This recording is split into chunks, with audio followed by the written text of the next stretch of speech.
Are you looking to just get started with a very simplistic smart home setup? Or maybe you're trying to convince your family member that smart homes are a good thing, but they're concerned that there's too many things that they need to mess with and just want something simple. Then you're in the right place. Tapo makes a great line of basic smart home starter equipment. I'm Wanderer 001.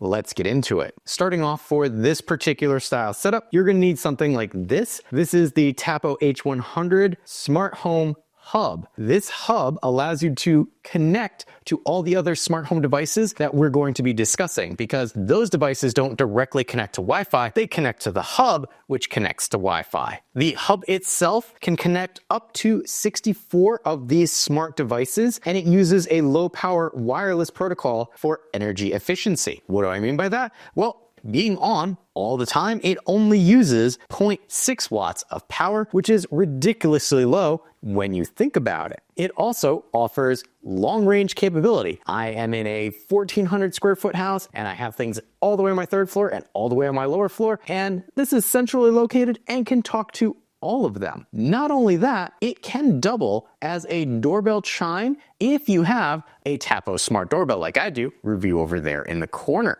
The box itself is fairly unobtrusive as well. There are no buttons on it except for your setup button right there and a speaker on the front. But because this is a smart device, there is a little bit of a setup process. So let me show you how simple this is to set up. This will be setup of the Tapo Smart Hub H100. Gotta start things off by plugging it in and then coming over and grabbing our Tapo app. Light is blue over here. We're then gonna select the plus sign, add device. We're gonna come down to hubs, and now this is blinking. And we are going to select the H100, already orange and blue, which it's doing, and then select next. We're going to connect to the Wi-Fi network that this is putting out, and it is connected successfully. The two are talking, and we wait to actually make sure that it went over. Nope. So you will have to actually select the hub. Now I'm already connected to the hub, but my phone doesn't like it when it doesn't do internet. So you have to tell it, hey, it's fine, just stay connected. And Tapo continues to do your password. So we're just gonna go next and next. I've got to do next up here, and then it's going to connect. So we will give that a moment to connect to the Wi-Fi network, and there it's connected. So I saw it say Alex A. Gonna give it a fancy name. Next, where is this going to be located? It'll be in the living room. We're going to leave it with the Smart Hub picture, and we're going to check it for firmware. Has firmware, so we're going to update, but you will not have to watch that, but you can see it is updating fairly quickly. Congratulations, firmware is done. Sounds good. Tapo is always great for, hey, I'll check for firmware when you're not awake and doing things. So 3 a.m. to 5 a.m., go ahead, that's fine. Well, it says that it is failing to find devices for my hub because, well, I don't have any right now, so I'm going to skip that. With that out of the way, that was setup of the Tapo H100 Smart Hub. Just for giggles, we're going to try and pair this to my doorbell because we're supposed to be able to. Pair with chime, pair with that right there, and pair. And I have successfully paired it. So I've got smart chime and the hub. And we've got several different sounds. Now that we have the heart of our smart home set up, what's next? Well, that would be something like the Tapo T110 door or window sensor. This sensor will allow you to monitor when something is open or closed and send a notification directly to you, letting you know either something's been open or closed, or maybe something's been open a little too long and you should go check it out. Let me show you a closer look at the actual sensor itself. The contact sensor is made up of two parts. You've got your magnetic portion and then the brains of the operation here. They're a little bigger than I'm used to in that they're just over 2 inches in length. There's a status LED light there, and on the back, you can open it up because there is a replaceable battery, but you're going to stick this part on the wall and this part on the door, just because you'll probably have more room on the wall for something this size than on your door. And it's also very important to keep proper spacing between the two. Not only will it tell you when something has been opened or closed, it will also work as part of a smart automation routine. But first, let me show you how easy it is to set up the Tapo door sensor. This will be setup of the Tapo Smart Contact Sensor. Starting off, you're going to need the Tapo Hub for this to actually work. And then you come over to your Tapo app and press the plus sign in the upper right-hand corner and select Add Devices. What type of device are we doing? Well, we're going to do sensors, and we are going to come down to the Tapo 110, and then we select the hub that we're going to attach this to. We're going to do this because now we're going to pull the tape that was preserving the battery. It's blinking. We're going to hit next.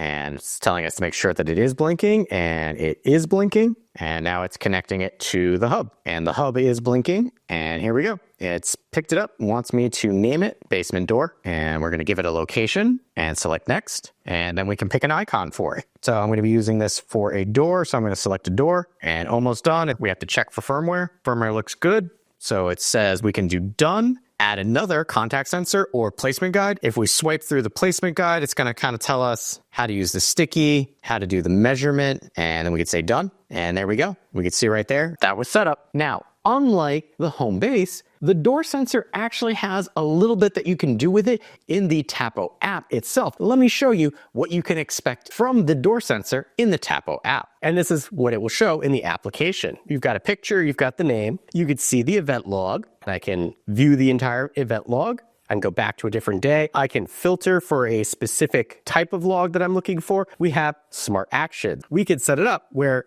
it has recommended things that you can have happen. So if something's open, a light will turn on. If a window is open after sunset, it will let you know. This is the idea behind the contact sensor, is that it's on a door exterior or a window exterior. And then you could set up, hey, if things are happening, remind me to close this door or check this door or window to make sure that it should be in its proper state. You can also select plus and then create your own, either a shortcut or an automation. If we come in, we would select the event time, when, add trigger, if condition is met, then do this. So in this case, it could be when device status changes, and then you select your office door, kept open for 1 minute, done, then control device. And in my case, I could select this and I could have it change the color temperature, random color, anything to let me know, hey, you left this door open. And that's all under our smart actions area. We can share this device with others. We can look at the sports center and we can add or remove this from our favorites. And if we come up here, we select the settings. We can change the device icon. We could change the device name. We could change the location. We can turn on or off notifications. In my case, this is in my office and I open and close the door quite a bit, so I didn't want to get notifications about this. But if this is an exterior facing door, maybe it's a basement door or a door in a garage that shouldn't be open all that often, you want to get notified if somebody happens to be opening that door. Here we have our user manual, placement guide, smart actions, which I showed you before, device information, firmware update, and then remove from your Tapo account if you don't want it. And that's everything that we can do in the Tapo app for the Tapo Contact Sensor. Now we move on to my favorite little simplistic smart home device. This is the Tapo S200B smart button. This will allow you to control a myriad of Tapo devices simply by pushing or rotating the dial. You can customize what this can do either with a single tap, double tap, or rotating left and right, allowing you to, in my case, operate Tapo Smart bulbs that I've grouped together, turning them on and making them dimmable. You could set it up so that you can turn on and off your lights. So if you get a grouping of your lights and you don't want to have an actual smart switch, you can get this little button and you can even lower or dim your lights just like that. This is a great piece of technology if you're not ready for something like the Tapo Smart Switch, review over there in the corner, because it can just adhere to your wall. It also has a plate that comes with it. Let's take a closer look at everything that we get with this. The Tapo Smart Remote Dimmer Switch is made up of 3 different portions. You've got your front plate, you have your back plate, which actually is what screws into the wall, and then you've got your dimmer/actuation button. The front plate is much bigger than a standard light switch in the US in that it is just over 5 inches by 3.5 inches. The plate in the back here is much smaller at 4 by 1.5. But you need both in order for everything to work out. The button itself has a replaceable battery, and for setup you would remove this and walk through the process, you probably could get away with putting a little 3M sticky tape on the back of there if you didn't want to use the wall plate, depending on what you're going to use this for.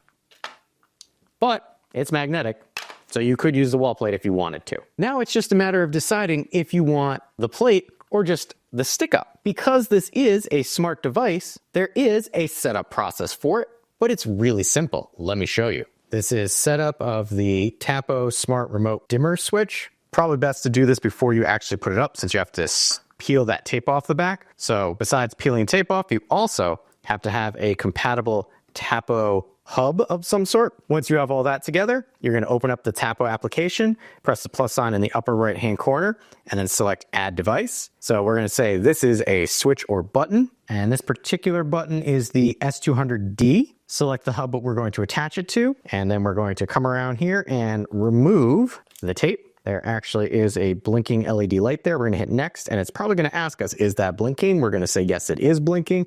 And now it's pairing it to the hub that we have slightly off screen. And there we go, asking us for a name. And I'm just going to call this Tapo Smart button. And this is going to be located in the basement. And then we can select an icon that we'd like to be associated with this. So we're just going to make it a fireplace and move on. Tell it to check for firmware. It does have firmware, so we're going to select update and let that run. Firmware is done. And then placement guide. So placement with the wall plate, placement without the wall plate, no wall plate, several different options. Or we can go back and say with the wall plate, and it's going to kind of walk us through doing it with the wall plate. And once we do all that, our button should show up in all of our devices, which is down here in these switches. So there we go. That was set up. You can control multiple devices from a single button, but for that type of setup, you have to use the application. What else can we do? Let's take a look. This is the application for the Tapo Smart button. Here we can see I have it in place. Right up top, we have our event log letting you see single tap triggered something, rotated, triggered something.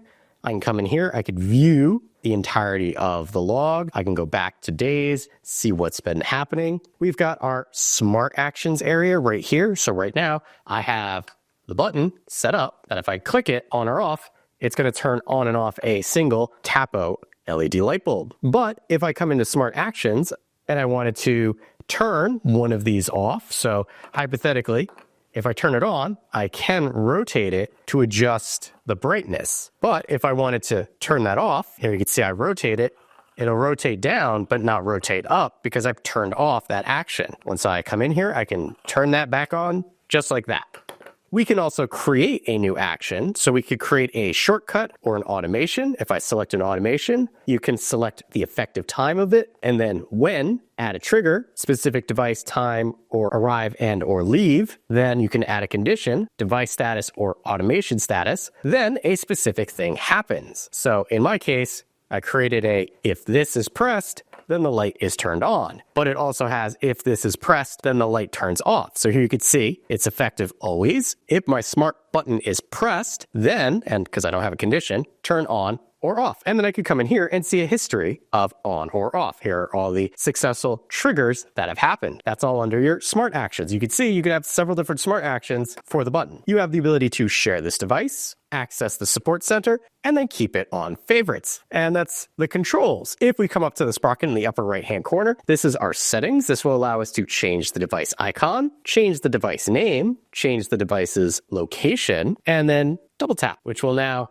allow me to set up a tap tap command if I wanted to trigger a smart action. We have our placement guide, smart actions, which I showed you before, device info, and then firmware. And then we could remove. And really, that's everything you could do for the smart button in the Tapo application. Now, one of the key features of a smart home is its reliability. And if you're concerned, because there is a battery in this, how long this will last, general usage, Tapo states that you should get over 1 year of usage out of it. I haven't had it for a year as of yet. I've been using it for the last 3.5 months, and the battery is still going strong for me. While these are simplistic ways that you can start your smart home, just remember, it's only the beginning.